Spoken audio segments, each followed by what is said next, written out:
Good morning, all. It's me, Arlene J. Ramsey, CEO and founder of Everyone Let's Talk. Also, your favorite self-wealth mentor. Happy New Year, and I hope you all got that 2020 vision going on. Okay, so today I want to discuss gaslighting because a lot of people are questioning what that is.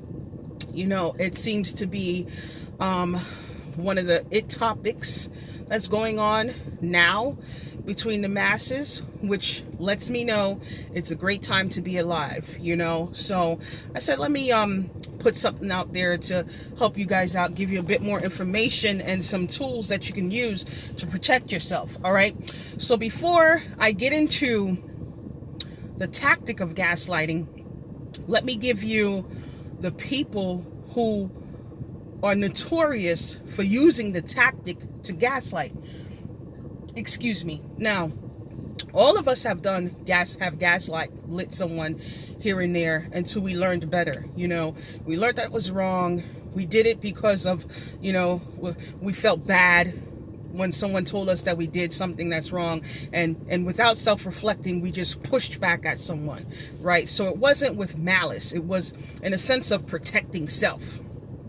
So I'm not talking about that, because eventually when you deal with someone like that, they know when they're wrong, they'll apologize for it, and you'll see that they start to change that behavior. That's not what I'm talking about, right? So now the personality types that are notorious to gaslight are psychopaths, sociopaths, and narcissists, okay?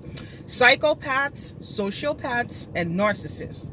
Right. Now, I'm going to tell you that all psychopaths and sociopaths are narcissists, but not all narcissists are sociopaths or psychopaths. All right. So what makes a person a psychopath?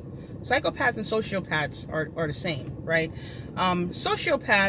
Psychopath is a psychological term. You could get diagnosed as a psychopath, whereas a sociopath, there's no diagnosis for that. However, you know, it's under the umbrella of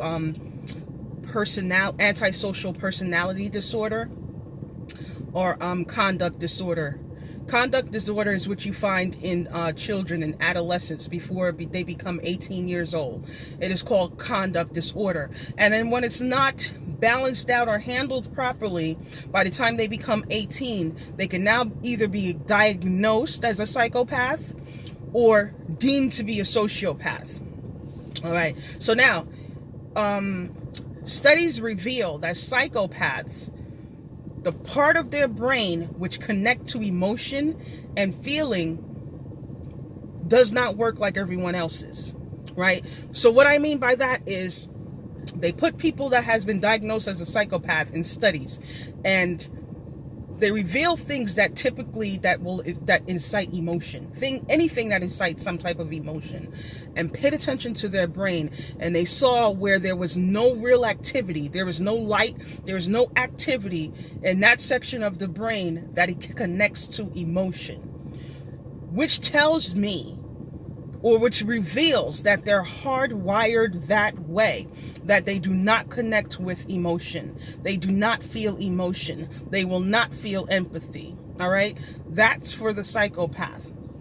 For the sociopath, however, they have the same behavioral tendencies as the psychopath, but the sociopaths became that way. Whether they were abused as a child or they grew up in violent environments, something happened to them and they made a choice. They decided to become that way because it was a coping mechanism or survival technique for them, where they felt like, in order for me to survive and beat everything that tries to beat me, I have to be this way. They tell themselves a story, and that's their personal philosophy, and that's who they've become.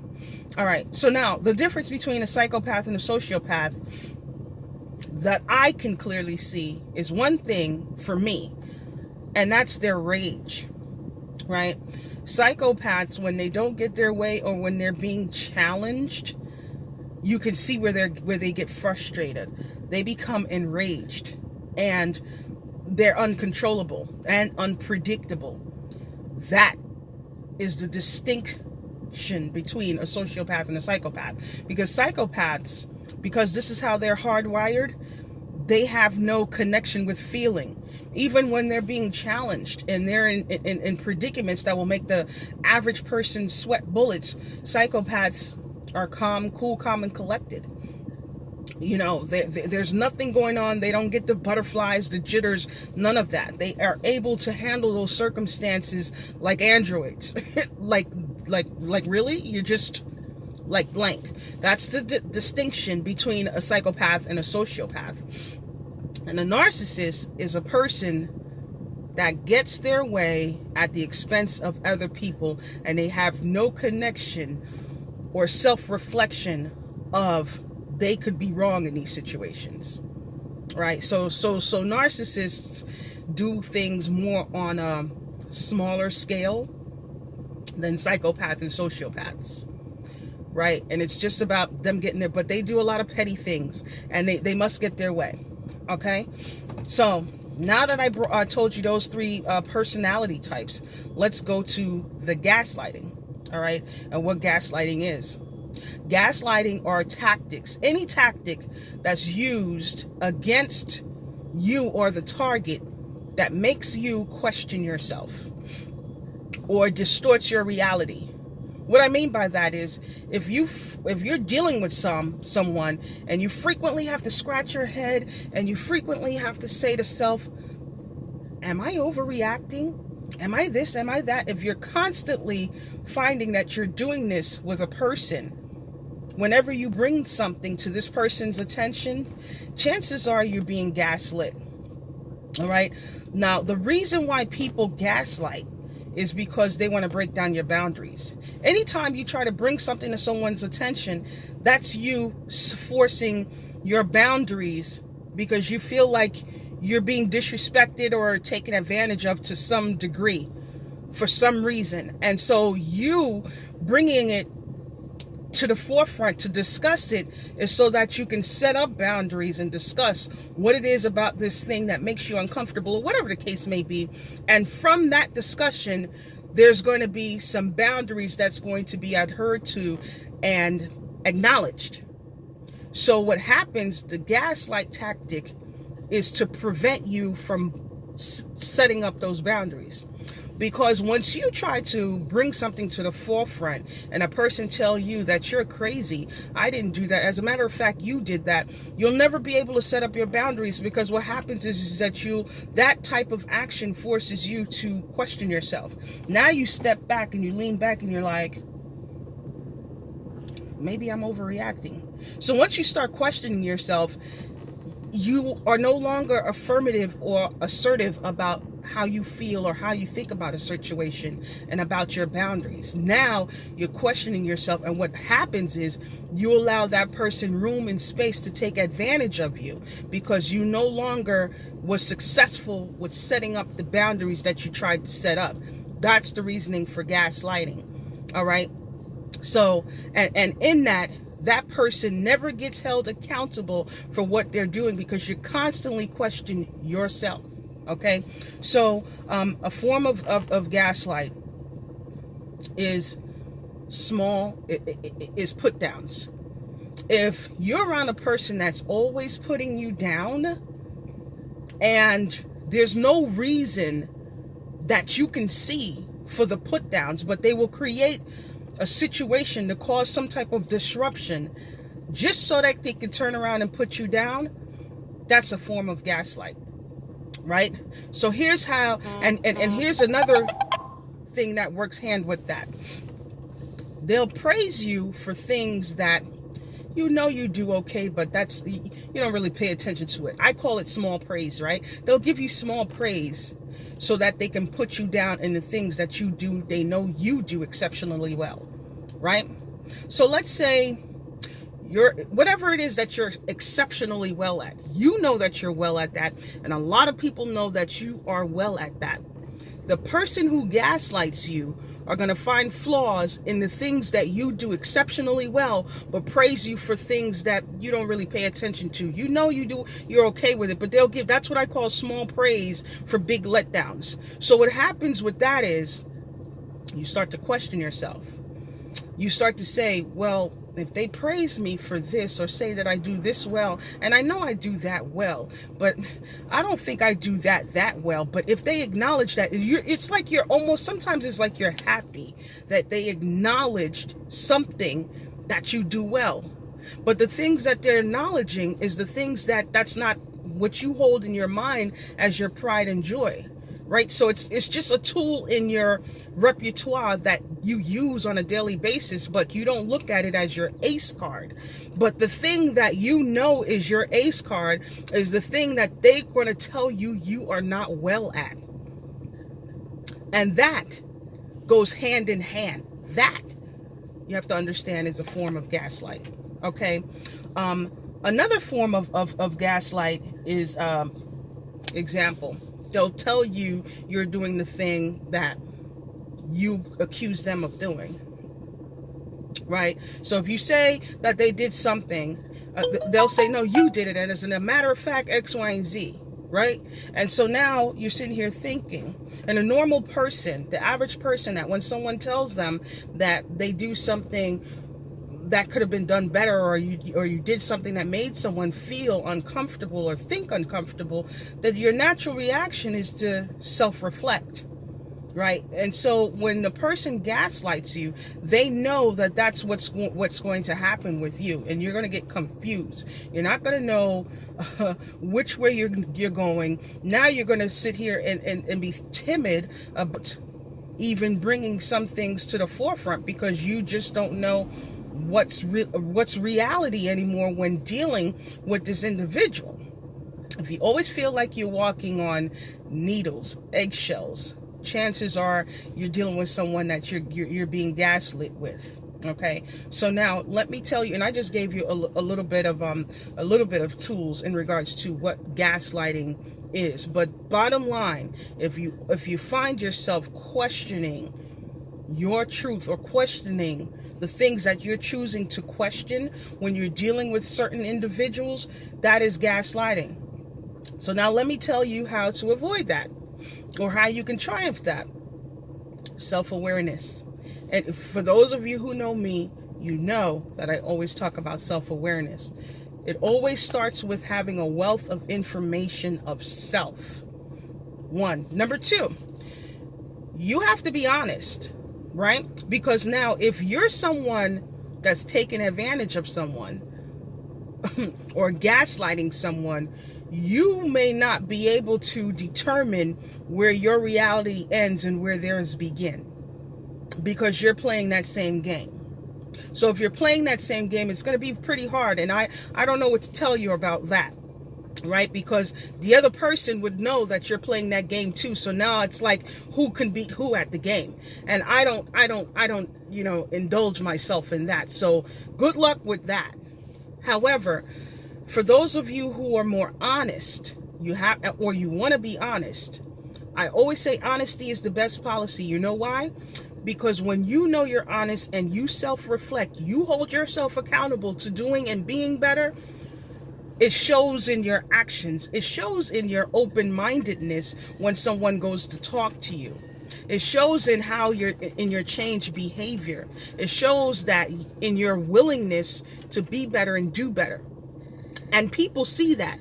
So anyone who pretend they don't see that is deliberately gaslighting you. You can tell a person who wants to be good and a person who's doing good. It starts with that first. So that is your guideline. You use that as your measuring stick. Whereas because when you deal with people, you know different personality types, and you know that you do things with better integrity and you hold yourself accountable. There should be no reason for all of this extra stuff that's going on.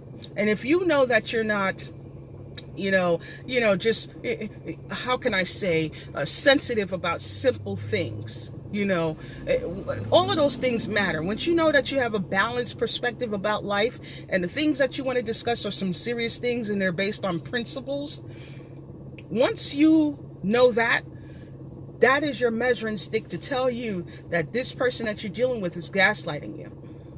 Because your truth is based in honor and better principles.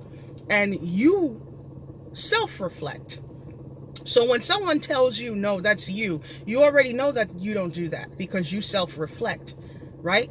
But gaslighting, what they do is they never hold themselves accountable. They never say, oh, wow, I didn't realize I did that, or I didn't realize that that really affected you. You know, they never sit with whatever the accusation is and think about it and say, okay, I'm going to do better, or apologize. They don't do that.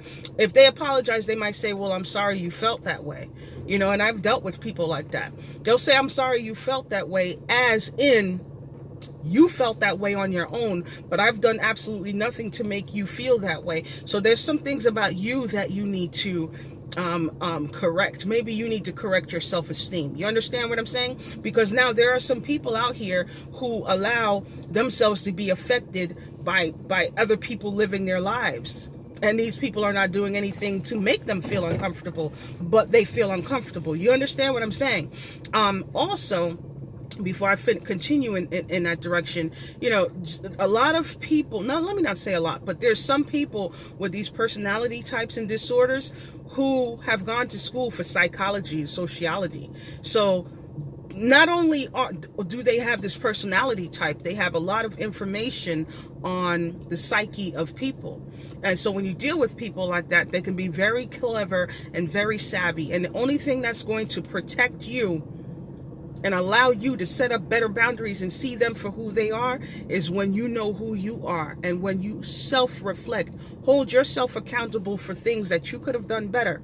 You sit with it and see why you did the things that you did, and look at the results of it and see where you could have done things better, and change and sit with that. And when you sit with yours, no one can push tit for tat or tell you something that you're not doing, because you already set up a process to arrest yourself. So you don't need anyone else to arrest you. And when you understand what I'm saying, the other thing is again, when you're dealing with a person and this type of outcome it's always an outcome like this. There's no such thing as dealing with an individual and this person and there's no reciprocity. Let me not say there's no such thing as that. What I meant to say is, if you're dealing with someone and there's no respect or reciprocity as far as understanding my plight versus me understanding your plight, that is a clear indication that you're being gaslit. Right? So every time you're dealing with this person, you feel like you could never be heard. You feel like you're always questioning yourself. You're always scratching your head. Or you feel like you have to bring a tape recorder or a notebook to write down the things that they're saying because they never acknowledge what they say or do. That's gaslighting. That's gaslighting. You're not going crazy. You don't make that many mistakes. You get what I'm saying? When you deal with people like that, they'll make you think that everything you think and say is a mistake. And none of it is true because they don't acknowledge or accept any of it. That's a clear indication that you're being gaslit. Okay? So stay empowered. And if you need any other tips, I'm going to put my information at the bottom, my phone number, my email at the bottom, and you know what to do. Hit me up. Before I go, another thing with these personality types, you know, because when I was younger, in you know, anytime they use the term psychopath, you always saw, you would think of people like Jeffrey Dahmer. You get what I'm saying? People that are psychopaths, sociopaths, and narcissists don't always look like or behave like Jeffrey Dahmer. That's extreme. Right? These people you go to work with people like this. You have people like this in your household, in your family. There's people like this in the community, and you don't know who they are. But let me give you a clear indication of who they are. So these people, because they're hardwired to take advantage of other human beings, they know how to garner all the attention of the masses. All right? Psychopaths, sociopaths, and narcissists have a charm about them, have a wit about them, have a charisma about them, have an intelligence about them, a know-it-all about them that people gravitate to. People love that. They love that high energy, and they love their wittiness, their comeback. They always have a joke, but their jokes is always about another human being. Another human being is always at the butt of their jokes. They don't have simple jokes. You understand? So why, and in case you want to ask why, here's why. What studies have taught me, the masses, most people are not thrilled by themselves. Most people hate being alone. If you hate being alone, that means that you don't know how to thrill yourself. You don't know how to make yourself laugh. You don't know how to make yourself feel comfortable or good. So what happens is you look for thrills. People look for thrills in other human beings. They want to be around other human beings so they can get a thrill. They want to get that joy. They want to get that laughter, that high.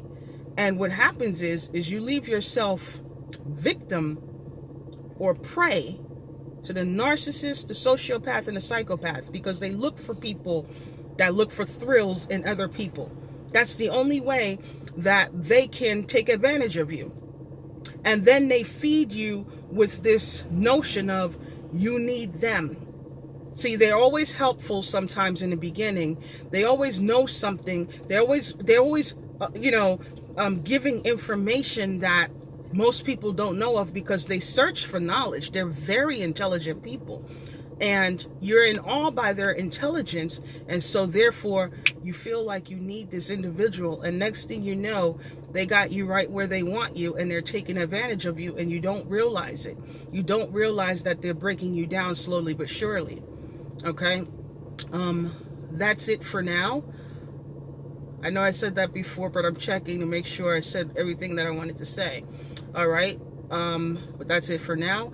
If you have any other information, if you need any other information, you just reach out to me, and enjoy your day. Okay, peace.